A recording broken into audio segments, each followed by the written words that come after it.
மக்களின் முதல்வர் செல்வி ஜெயலலிதா ஏற்கனவே வலியுறுத்தியுள்ளபடி மத்திய அரசு உருவாக்க உள்ள ஸ்மார்ட் சிட்டி எனப்படும் நவீன நகரங்கள் பட்டியலில் பூலோக வைகுண்டம் என்று அழைக்கப்படும் ஸ்ரீரங்கத்தை சேர்க்க வேண்டுமென நாடாளுமன்றத்தில் அஇஅதிமுக வலியுறுத்தியுள்ளது. மக்களின் முதல்வர் செல்வி ஜெயலலிதா தமிழகத்தில் நிறைவேற்றி வரும் எண்ணற்ற மக்கள் நலத்திட்டங்களுக்கு கிடைத்த வெற்றியே ஸ்ரீரங்கத்தில் அஇஅதிமுக பெற்றுள்ள மகத்தான வெற்றி என நாடாளுமன்ற மக்களவையில் பேசிய அஇஅதிமுக உறுப்பினர் திரு PR சுந்தரம் தெரிவித்தார். திமுக அங்கம் வைத்த ஐக்கிய முற்போக்கு கூட்டணி முந்தைய காங்கிரஸ் அரசு விதித்த முன் தேதியிட்ட வரி விதிப்பினால் தமிழகத்தின் நோக்கியா தொழிற்சாலை மூடப்பட்டுள்ளது.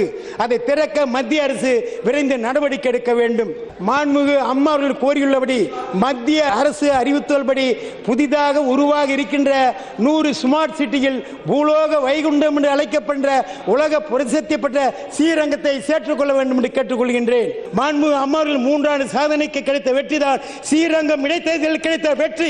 மீண்டும் தமிழகத்தில் 2016 மாண்புமிகு புரட்சி தலைவி அம்மாவின் தலைமையில் தான் ஆட்சி. இது நிச்சயம், இது உறுதி.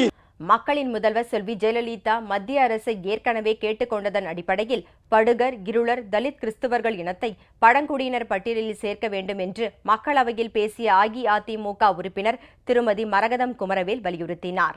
In Tamil Nadu, there is a community known as Padaga living and around Nilgiris.